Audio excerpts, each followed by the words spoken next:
ये तस्वीर आप देख रहे हैं, ये सब क्या देखना पड़ रहा। आम आदमी पार्टी के एक भी नेता के पास एक चवन्नी नहीं मिली। ईडी कहती है कि चवन्नी इसलिए नहीं मिली क्योंकि सारा पैसा गोवा इलेक्शन में यूज हो गया। आम आदमी पार्टी ने ना कभी 1 रुपए का भ्रष्टाचार किया है, ना हम 1 रुपए का भ्रष्टाचार करेंगे। इनको कोई भी सबूत नहीं मिलने वाला है। नेता जीत के आएंगे, जो लोग जीत के आएंगे वो बड़े बंगले मिलेंगे। जहाँ रहेगा वहीं रहेगा, उसको बड़ा बंगला नहीं रहेगा। बीजेपी ने जारी किया, क्या ये कह रही हैं आप, ये एक्चुअल तस्वीरें नहीं है मैम? आप मीडिया चैनल्स को लेकर चलिए। आपसे पूछ, वो अपने आप को आम आदमी बताते हैं और वो इतने खास और इतने स्पेशल ट्रीटमेंट से आलीशान जगह पे कैसे रहते हैं?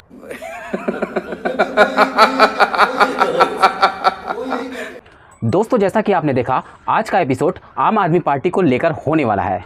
आज के टाइम में केजरीवाल भाई के सभी नेता बुरी तरह से फंस चुके हैं और दिल्ली जीतने के चक्कर में ऐसा लग रहा कि सारे के सारे नेता अपना मानसिक संतुलन ही खो बैठेंगे। वीडियो काफ़ी ही धमाकेदार होने वाली है, इसलिए अंत तक जरूर देखें। तो हेलो दोस्तों, मैं अभय नागवंशी, चेंजियोलक जीरो से हीरो तक में आपका स्वागत है।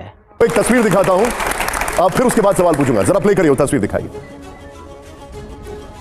ये तस्वीर आप देख रहे हैं। अब आप केजरीवाल जी के लिए ये कुर्सी आपने खाली छोड़ रखी है। ये सही है कि आप अपने नेता के सम्मान में कुर्सी पर नहीं बैठना चाहती, जो कि यहां पर दिखाई भी दे रहा है, लेकिन ये खाली कुर्सी लोकतंत्र की निशानी नहीं है, ये राजशाही की निशानी है। आप पूर्ण रूप से एक लोकतांत्रिक तरीके से दिल्ली की मुख्यमंत्री बनी है, अनडिनाइबल है, सब लोग जानते हैं ये बात। फिर उस कुर्सी पर बैठने में क्या आपत्ति होनी चाहिए आपको? लोकतंत्र में जनता मालिक है, वो कुर्सी भी जनता की है। देखिए, जो दिल्ली में पिछले 1.5 साल में हुआ है, पिछले 2 साल में हुआ है, गैर लोकतांत्रिक तरीके से सरकार चलाना, सरकार की पावर को मिसयूज करना, इससे बड़ा एग्जाम्पल आपको देश के इतिहास में नहीं मिलेगा। झूठ बोलो, बार बार झूठ बोलो। हम कहते हैं कि भारत एक लोकतंत्र है, हम कहते हैं कि भारत में सबको बराबरी का अधिकार है।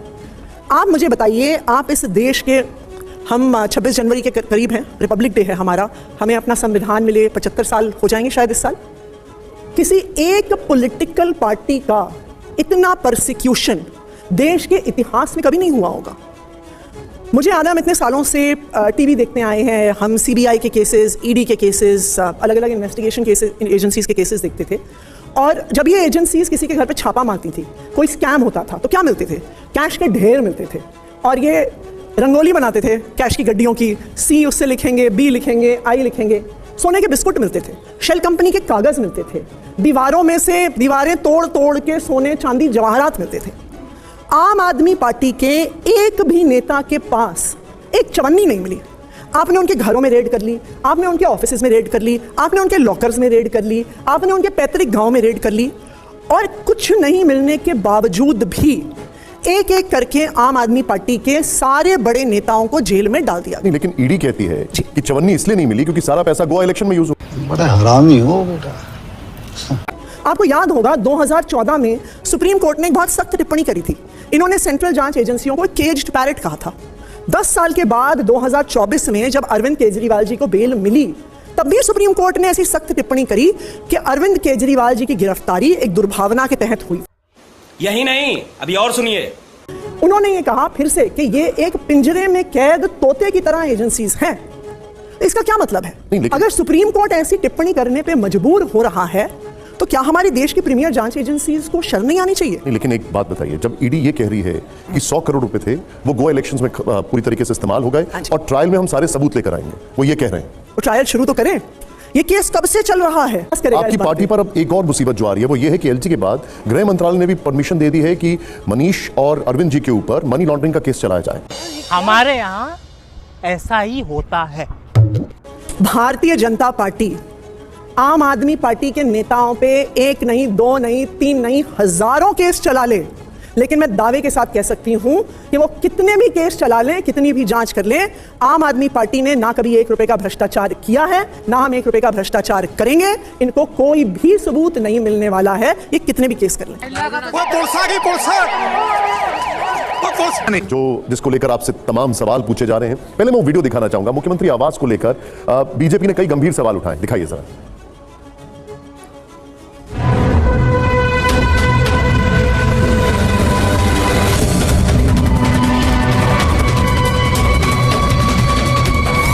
एक आदमी 300 एकड़ के बंगले, उसको हम कह सकते हैं कि भैया बंगला खाली करो, थोड़ा आम लोगों को भी दे दो जगह। तो इस पार्टी से जो जो नेता जीत के आएंगे, जो जो लोग जीत के आएंगे, वो बड़े बंगले मिलेंगे। जहाँ रह रहा था वहीं रहेगा, उसको बड़ा बंगला नहीं रहेगा।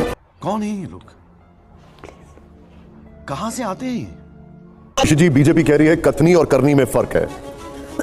हमने तो कुछ दिन पहले कहा भी था भारतीय जनता पार्टी को, हमारे दो नेता सौरभ भारद्वाज जी और संजय सिंह जी ने कहा था खोलिए मुख्यमंत्री आवास। जो आप ये वीडियो दिखा रहे हैं, आरोप लगा रहे हैं जी, सोने का टॉयलेट है जी, चांदी की किचन है जी, स्विमिंग पूल है जी, हीरे जवाहरात का मिनी बार है जी, लेके चलो मीडिया को अंदर। ये तस्वीरें चल रही हैं वैसे। तो आप ये किसने बनाई है तस्वीरें? आप लेके चलिए मीडिया को अंदर। संजय सिंह जी और सौरभ भारद्वाज जी गए, वहां पे छावनी बना दी। ये बीजेपी ने जारी की है, क्या ये कह रही हैं आप ये एक्चुअल तस्वीरें नहीं है मैम? आप मीडिया चैनल्स को लेके चलिए। मैं आपसे पूछ रहा हूं क्या ये एक्चुअल तस्वीरें नहीं है? सारे मीडिया चैनल्स को लेके चलिए। हम बीजेपी द्वारा जारी एक वीडियो जिसमें वो कह रहे हैं जी सोने का टॉयलेट है जी, हीरे जवाहरात की किचन है जी। ये वीडियो एक मिनट, मैं एग्जैजरेट नहीं कर रहा हूं, मेरे सामने ये वीडियो चल रहा है। मेरी बात तो सुन लीजिए। आप बताइए कि अगर हम कह रहे हैं मीडिया चैनल्स को अंदर लेके चलिए तो क्या दिक्कत हो रही है? और आपसे यहां पे मत लेके चलिए, जो प्रधानमंत्री जी का राजमहल है वहां पे भी लेके चलिए। मेरे पास भी फोटो है कि वहां पे 300 करोड़ रुपए का कालीन लगा हुआ है जो मिडल ईस्ट से आया और सोने के धागों से बुना हुआ है। करोड़ों रुपए के वहां पे झूमर हैं जिसमें हीरे जवाहरात लगे हुए हैं। कोई तो ये भी कह रहा था कि जिस कुर्सी पे प्रधानमंत्री जी राजमहल में बैठते हैं वो जैसे लाल किले का वो है ना जहां पे उनका दरबार होता था, तो वो 150 करोड़ की तो उनकी कुर्सी है। मरना तेरे को डर नहीं लगता? मैं आपसे एक चीज, क्योंकि आपने पॉइंट रखा है इसलिए मैं अभी कुछ दिन पहले बिल्कुल रखिएगा। प्रधानमंत्री जी ने कभी नहीं कहा कि मैं कभी ये गाड़ी लूंगा, मैं कभी बंगला नहीं लूंगा। प्रधानमंत्री जी ने तो कभी नहीं कहा ये बातें। अरविंद जी का वो वीडियो हमने जरूर दिखाया। तो प्रधानमंत्री जी का 2700 करोड़ का राजमहल बनाना क्या ठीक है? वो भी देश को दिखाया जाए कि आखिरकार क्यों हमारे देश के प्रधानमंत्री को सोने के धागे के कालीन चाहिए? कंट्रोल। क्यों उनको हीरे जवाहरात वाले झूमर चाहिए?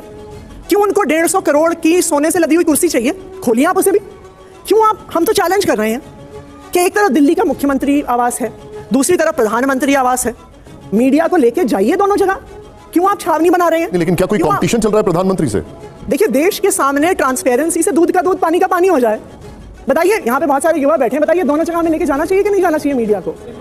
इनको भी लगता है आप दोनों जगह मीडिया को लेके जाइए, सबको पता चल जाएगा कि कौन कहां पर कैसे रहता है, दिल्ली का मुख्यमंत्री आवास कैसा है और प्रधानमंत्री का राजमहल कैसा है। आरोप ये लगाया जा रहा है बीजेपी की तरफ से कि 8 करोड़ का बजट था, उसको आलीशान बनाने में 50 करोड़ खर्च हो गए, मुख्यमंत्री आवास को आलीशान बनाने में। आप जारी करिए वीडियो, आप सीएम आवास में भी मीडिया को लेके जाइए, आप प्रधानमंत्री आवास में भी लेके जाइए। क्यों नहीं लेके जा रहे बीजेपी वाले? पीएम आवास वर्सेस सीएम आवास, क्या अब ये एक तरीके से ये नैरेटिव रहेगा कि अगर उन्होंने किया है तो हम भी करेंगे? क्या ये नैरेटिव पे चलेंगे या आपके ऊपर जो आरोप लगाए गए हैं उस पर क्लैरिफिकेशन आएगा? देखिए, मैं तो कह रही हूं इन दोनों ही चीजों पे बात मत करिए। आरोप आज हर चौक चौराहे पर इसको लेकर चर्चा होती है, इसको लेकर बातचीत होती है, और बातचीत होने के पीछे की वजह यह है कि ये जो कहा जा रहा है बीजेपी की तरफ से और जो आरोप लगाए जा रहे हैं कि वो अपने आप को आम आदमी बताते हैं और वो इतने खास और इतने स्पेशल ट्रीटमेंट से आलीशान जगह पे कैसे रहते हैं। ये आपसे सवाल इसलिए पूछे जा रहे हैं क्योंकि कभी ना कभी तो इनके आंसर्स आपको देने, और ये सबसे अच्छा मौका है, चाहे वो ये मंच हो या चुनाव हो। उन्होंने एक लिस्ट गिनाई, आप इस पे वंस फॉर ऑल इस पे आप हमारे दर्शकों को सबको बता दीजिए। मैं उसको रिपीट कर रहा हूं फिर से। 28 लाख का टीवी यूनिट वो बताते हैं, बीजेपी ने पूरी लिस्ट दी। 2 लाख का माइक्रोवेव, 13 लाख का बेड और सोफे, करीब 20 लाख के जकूजी। एक खबर तो ये भी आई कि एक मिनी बार भी बनाया गया। आज आपके यहाँ से टीवी कैमरास लेके चलते हैं, पहले हम जाएंगे 6 फ्लैगस्टाफ रोड, दिल्ली का सीएम आवास है, ठीक है। उसके बाद हम जाएंगे प्रधानमंत्री आवास। समझ गया आप हमें कहां लेकर जा रही हैं? आप दोनों जगह चलिए। आपके यहाँ पे 1 2 3 4 5 6 7 कैमरा यहाँ पे लगे हुए हैं। अभी ये शो खत्म करने के बाद ये सारे के सारे कैमरा, ये सारी युवाओं की टीम, हमारे सारे एब्सोल्युटली समझ गया कि मेरे सवाल का जवाब आप क्या दे रहे हैं। खत्म, बाय बाय, टाटा, गुड बाय। दोस्तों, तो कैसा लगा आज का एपिसोड? हमें कमेंट बॉक्स में रिप्लाई करना बिल्कुल भी ना भूलें।